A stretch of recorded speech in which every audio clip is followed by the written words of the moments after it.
Hello dear audience, this is bit byte story এবং আজকে একটা নতুন টপিকস নিয়ে আসছি আপনাদের জন্য। সেটা হচ্ছে কিউআর কোড ফিশিং।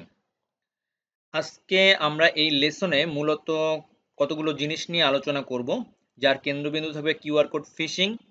এবং আমরা জানবো যে এটা কি, কেন হয় এবং কিভাবে হয়, এবং কুইশিং কিভাবে কাজ করে, কুইশিং এর ঝুঁকিটা কি, কুইশিং প্রতিরোধ করার জন্য কার্যকর কৌশল এবং প্রস্তাবিত কিছু পদ্ধতি, এবং আরো টুকরা টাকরা কিছু কথা নিয়ে আমরা আজকে থাকবো আপনাদের সাথে।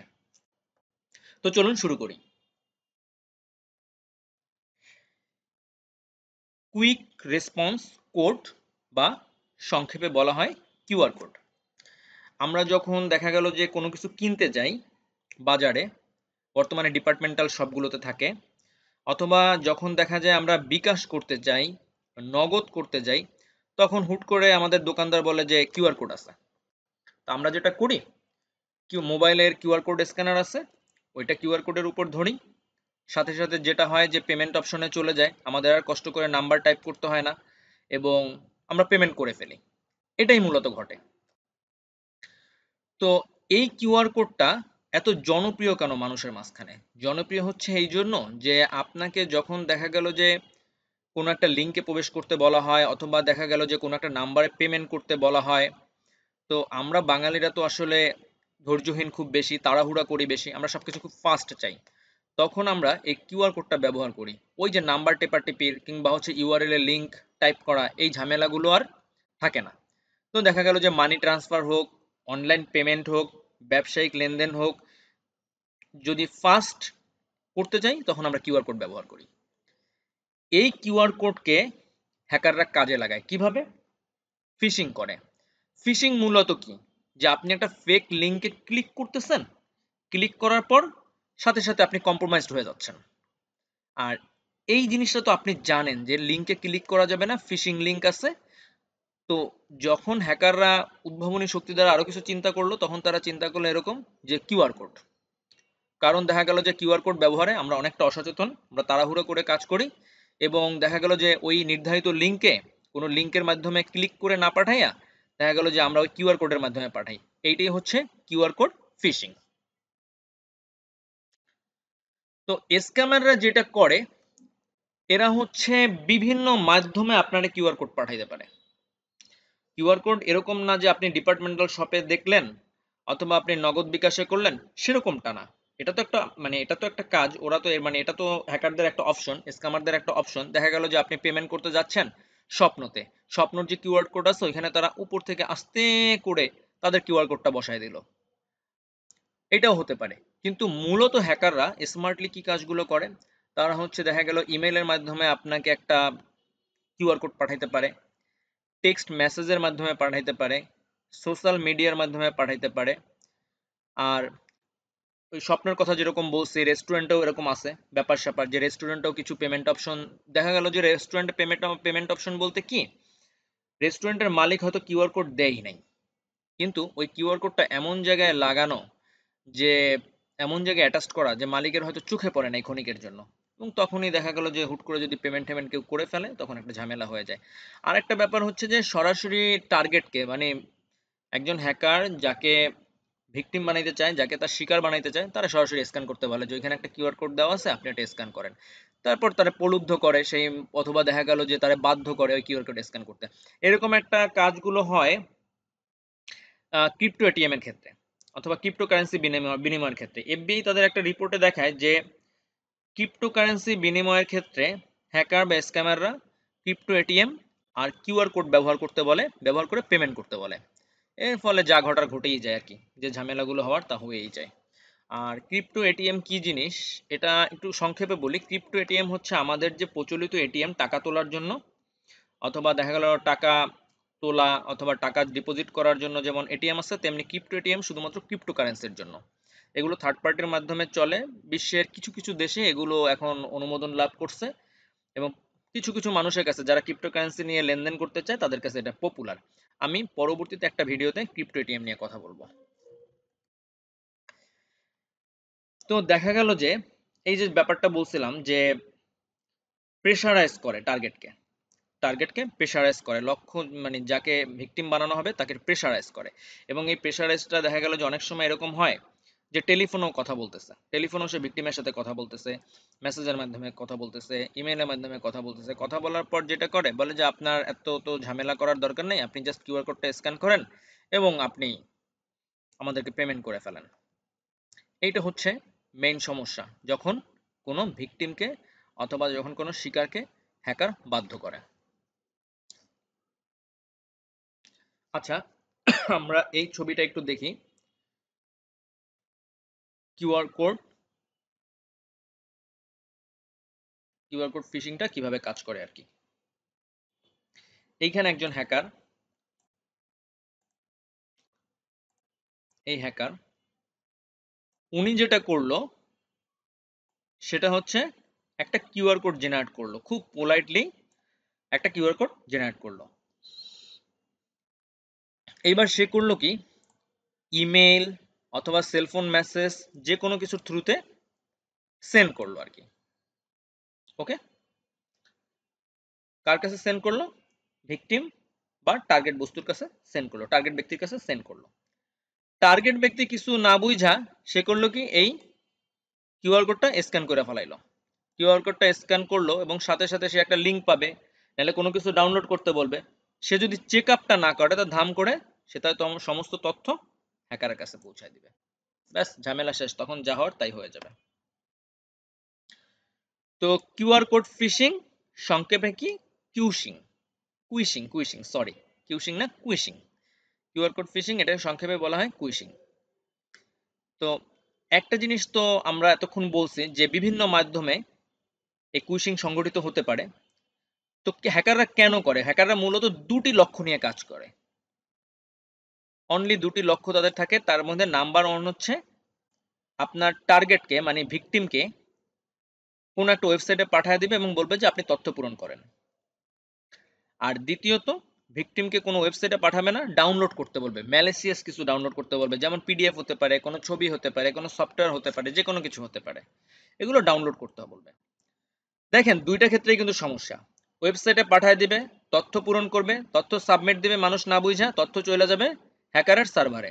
সেম একই জিনিস ডাউনলোড করতে বলবে কিছু, আপনি আপনার মোবাইলে ডাউনলোড করলেন অথবা ডেস্কটপে ডাউনলোড করলেন, যেখানে আপনি ডাউনলোড করেন না কেন, ডাউনলোড করার পর যেটা হবে যে ও আপনার কম্পিউটারের ভিতর থাকবে, মানে যে ম্যালিসিয়াস কোড বা ম্যালিসিয়াস সফটওয়্যারটা আপনার কম্পিউটারের ভিতর থাকবে এবং তথ্য পাঠাইতে শুরু করবে হ্যাকারকে। মূল প্রক্রিয়াটা কি? কুইশিং এর জন্য মূল প্রক্রিয়াটা কি? কুইশিং এর মূল প্রক্রিয়া হচ্ছে হ্যাকার সুন্দর করে কিছু ক্যাপশন দিয়ে একটি কিউআর কোড প্রস্তুত করবে, খুবই লোভনীয় একটা কিউআর কোড। এমনও হতে পারে যে মেসেজে আপনারা কিউআর কোড স্ক্যানই করতে বলবে না, এরকম একটা ব্যাপার। টার্গেটকে পাঠিয়ে দিবে স্ক্যান করার জন্য। এখানে একটা কথা বলে রাখি, টার্গেটে প্রলুব্ধ করতেও পারে বা নাও করতে পারে, এমন একটা ব্যাপার থাকতে পারে। এটা একটা সাইকোলজি, এটা একটা হিউম্যান সাইকোলজি। যদি টার্গেট স্ক্যান করে নির্দেশনা অনুযায়ী লিঙ্কে ক্লিক করে ফেলে বা কোনো কিছু ডাউনলোড করে ফেলে, তবেই হ্যাকার সফল, মানে সিস্টেম কম্প্রোমাইজড। স্ক্যামার টার্গেটের ডিভাইসের নিয়ন্ত্রণ নিয়ে ফেলবে এবং সর্বশেষে টার্গেটের তথ্য হ্যাকার তার নিজস্ব সার্ভারে জমা করে ফেলবে। That's it. এইটা একদম সিম্পল একটা প্রক্রিয়া, জাস্ট লাইক দ্যাট। হ্যাকার সুন্দর করে একটা কিউআর কোড জেনারেট করছে, ওকে, কিউআর কোডটা এনার কাছে পাঠিয়ে দিছে, ইনি সুন্দর মতো কিউআর কোডের রেসপন্স করছে, রেসপন্স করার পর এখানে কানেক্টেড হয়ে গেছে। তো কুইশিং এর ঝুঁকিগুলা কি কি? আমরা তো তখন কুইশিং সম্পর্কে জানলাম যে কুইশিং কিভাবে কাজ করে। ঝুঁকিটা কি? আর্থিক জালিয়াতি, এটাই মেইনলি হয়। যেমন নগদ বিকাশের ক্ষেত্রে এরকম অহরহ হয়েছে এবং বাইরের বিভিন্ন দেশেই এরকম হচ্ছে। মেইন টার্গেট হচ্ছে আর্থিক জালিয়াতি করা। আপনার একটা লিঙ্কে পাঠাবে, আপনি তথ্য সাবমিট করবেন, ব্যাস যা হবার তা হয়ে যাবে। ম্যালওয়্যার সংক্রমণ, এটা একটা উদ্দেশ্য।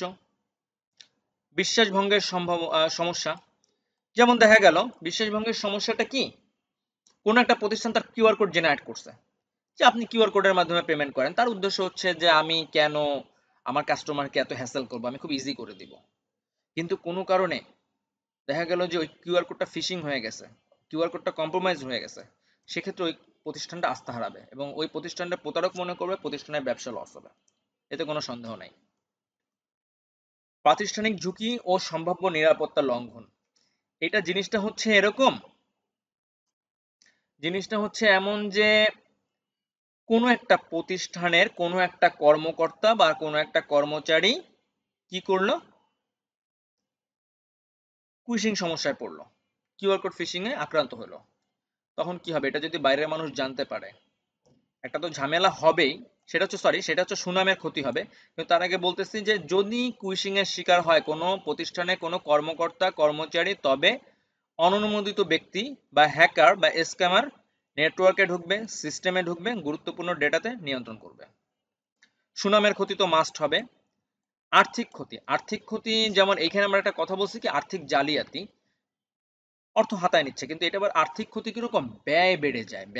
দেখা গেল যে কোন একটা প্রতিষ্ঠান কুইশিং এর শিকার হয়েছে, কিউআর কোড ফিশিং এর শিকার হচ্ছে, এটা তারা জানার পর দেখা গেল যে তাদের কি করতে হবে, তাদের এটা প্রতিরোধের জন্য উচ্চতর সাইবার নিরাপত্তা ব্যবস্থা স্থাপন করতে হবে, দুর্ঘটনা প্রতিকারের জন্য অর্থ ব্যয় করতে হবে এবং সম্ভাব্য আইনি প্রক্রিয়ার জন্য তাদের অর্থ ব্যয় করতে হবে। প্রতিষ্ঠানে খরচ বাড়বে এবং খরচটা কোথা থেকে আসবে? অবশ্যই তখন পণ্যের উপর যায় পড়বে। তার মানে কুইশিং এর মানে ইম্প্যাক্টটা খুব মারাত্মক। সাইবার নিরাপত্তা বিঘ্নিত হওয়া, যদি ম্যালওয়্যার আক্রান্ত হয় কিউআর কোড ফিশিং এর মাধ্যমে, তো অবশ্যই ডিভাইস এবং নেটওয়ার্ক তার নিরাপত্তা হারাবে। ঝুঁকিপূর্ণ জনতা হচ্ছে এরকম যে আমাদের দেশে, সাধারণত আমাদের দেশে না, যে কোনো দেশে প্রত্যেকটা মানুষ না সাইবার নিরাপত্তা নিয়ে খুব একটা সচেতন না। এই ধরনের মানুষরা হ্যাকারের টার্গেট হয় এবং কিউআর কোড ফিশিং এদের জন্য খুব অ্যাপ্রোপ্রিয়েট। আর সমাজে কিউআর কোডের উপর বিশ্বাসের ফাটল। কিউআর কোড তো আসলে আনা হয়েছিল এই জন্য যে কোনো কিছু খুব ফাস্ট এবং বিশ্বাসযোগ্য করার জন্য, কিন্তু যদি এরকম ফিশিং হয়, কিউআর কোড ফিশিং, তবে ডেফিনেটলি সেটা তার সমাজে বিশ্বাসযোগ্যতা হারাবে। এতে দেখা গেল যে এর ব্যবহার কম হবে, আর ব্যবহার কম হওয়ার কারণে দেখা গেল যে ব্যবসা বাণিজ্য অনেক লস হবে। এই কয়েকটা ঝুঁকি। এখন প্রতিরোধ করার জন্য কি করতে হবে?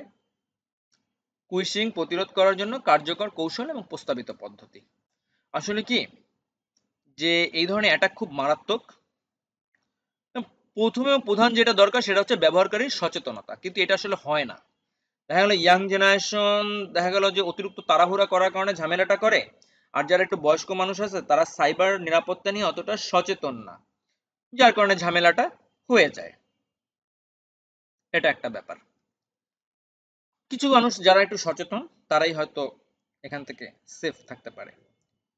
নিরাপদ কিউআর কোড জেনারেশন, প্রতিষ্ঠান যদি কোনো কিউআর কোড জেনারেট করে তবে সেটা নিরাপত্তা দিতে হবে এবং টেম্পার প্রুফ করতে হবে। এটা একটা ব্যাপার। ইউআরএল যাচাইকরণ, এটা হয়ই না বলতে গেলে, কারণ কিউআর কোডটা ম্যাক্সিমাম স্ক্যান হয় মোবাইলে, আর মোবাইলের উপরের দেখা গেল যে বারটা এত ছোট যে মানুষের কিউআর কোডটা না, এই লিঙ্কটা, ইউআরএল লিঙ্কটা চেক করতে চায় না, এটা একটা সমস্যা। কাজেই যে কোনো লিঙ্কে ক্লিক করার আগে লিঙ্কটা একটু চেক করে নিতে হবে। মাল্টিফ্যাক্টর অথেন্টিকেশন বাস্তবায়ন করতে হবে অবশ্যই। কোনো তথ্য সাবমিট অথবা দেখা গেল ফাইন্যান্সিয়াল ট্রানজ্যাকশনের ক্ষেত্রে অবশ্যই মাল্টিফ্যাক্টর অথেন্টিকেশন করতে হবে, কারণ যখন টু ফ্যাক্টর অথেন্টিকেশন করা হয় তখন অন্তত পক্ষে মোবাইল নাম্বারের মাধ্যমে জানতে পারবে যে আমার সাথে কি হচ্ছে অথবা কি হতে যাচ্ছে। সামঞ্জস্যপূর্ণ ধারাবাহিক পর্যবেক্ষণ, মানে কোনো প্রতিষ্ঠান যদি কোনো কিউআর কোড জেনারেট করে থাকে, কিউআর কোড ব্যবহার করতে বলে, তবে তাকে খুব ঘন ঘন কিউআর কোডটা অডিট করতে হবে, এতে কোনো সন্দেহ নেই।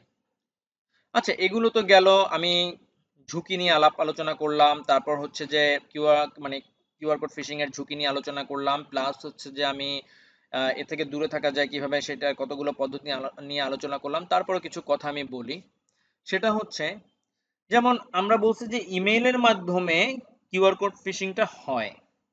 কেন হয়? কিউআর কোড ফিশিং যখন হয়, যে ইমেইলের মাধ্যমে কিউআর কোডটা পাঠানো হয় সেই ইমেইলে কিন্তু কোনো লিঙ্ক থাকে না। লিঙ্ক না থাকার কারণে ইন্টারনেট সিকিউরিটি গুলো এটা ধরতে পারে না, কারণ কোনো লিঙ্কই নাই, জাস্ট একটা ইমেজ থাকে। যখন ইমেজটা থাকে তখন ইন্টারনেট সিকিউরিটি গুলো ওটারে খুব একটা ম্যালিসিয়াস হিসেবে ধরে না, আর তখনই ভুলটা হয়ে যায়। দেখা গেল যে মোবাইল ব্যবহারকারীরা এটা বেশি করে, আমি একটু আগে বলছি, কারণ তারা লিঙ্ক কিংবা ডাউনলোডের ক্ষেত্রে সচেতন না, তখনই সিস্টেম হ্যাক হয়। তারপর আবার একটা ব্যাপার হয় কি যে এই হ্যাকিংটা তো মূলত ম্যাক্সিমাম সাইকোলজিক্যাল। স্ক্যামাররা সাইকোলজিটাকে এখানে সবচেয়ে বেশি প্রায়োরিটি দেয়। দেখা গেল যে আপনি একটা কিউআর কোড স্ক্যান করলেন, একটা ওয়েবসাইটে গেলেন, তথ্য পূরণ করলেন। তথ্য পূরণ করার পর যেটা হবে সেটা হচ্ছে কি, প্রথমবার সাবমিট দিলেন, সাবমিট হয়নি, আপনি মনে করবেন যে কিছু ভুল টুল মনে হয়ে গেছে, আপনি আবার নতুন করে সবকিছু দিবেন, এবার কিন্তু সাবমিট হয়ে গেল না, সাবমিট এবার হয় নাই, এবার ডাটাটা চলে গেল। আপনার সাথে এতক্ষণ একটু ছলাকলা করছে, ওরা একটু শিওর হয়েছে যে আপনি বোকা না চালাক, আপনি দুইবার একই ডাটা পাঠাইছেন, তার মানে আপনি অতটা চালাক না। As a result system compromised হয়ে গেছে। হোটেল মোটেলে রেস্টুরেন্ট থেকে কিউআর কোড স্ক্যান করার ক্ষেত্রে খুবই সাবধান থাকবেন। অবশ্যই জিজ্ঞেস করবেন যে এটা আপনার কিউআর কোড কিনা। কিউআর কোড স্ক্যান করার পর যে লিঙ্কটা আসবে সেই লিঙ্কটা সম্পর্কে একটু সচেতন থাকবেন। আর মোবাইল ফাইন্যান্সিয়ালের সার্ভিসের ক্ষেত্রে আপনি কিউআর কোড স্ক্যান করেন যাতে এজেন্টের নাম্বারে টাকা ধুমধাম করে পাঠাইতে পারেন। সেক্ষেত্রে স্ক্যান করার পর যে নাম্বারটা আসবে সেইটা একটু চেক করতে বলবেন আপনার এজেন্টকে। That's all. এইভাবে যতটা সতর্ক থাকা যায় আর কি। বলে না, প্রতিকারের চাইতে প্রতিরোধ উত্তম। আপনাকে জানতে হবে এবং প্রতিরোধের ব্যবস্থা থাকতে হবে। ওকে, আজ এ পর্যন্তই। আমি যতটুকু জানলাম আপনাদের সাথে শেয়ার করলাম। আপনারাও যদি বেশি কিছু জেনে থাকেন অবশ্যই কমেন্টস বক্সে শেয়ার করবেন। নেক্সট লেসনের জন্য ওয়েট করবেন। Tata, bye bye.